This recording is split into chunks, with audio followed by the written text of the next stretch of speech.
Flash Actu Ukraine. 3 points essentiels à retenir pour la journée du 28 février 2023.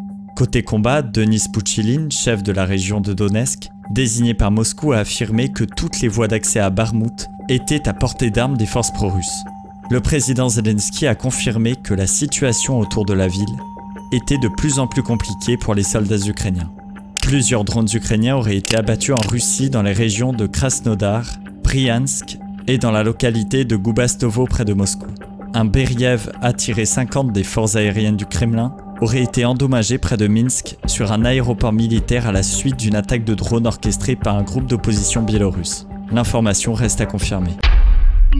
Côté soutien militaire, Armin Paperger, le PDG de la société allemande Rheinmetall, confirme la livraison de systèmes de défense aérienne Skyranger et Skynex en Ukraine.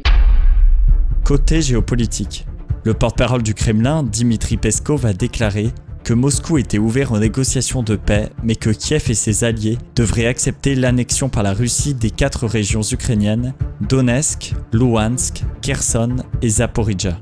La Russie ne pourra jamais faire de compromis sur ce point, ce sont des réalités importantes, a-t-il affirmé.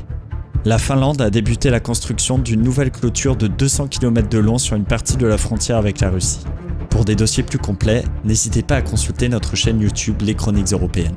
Affaire à suivre, à demain.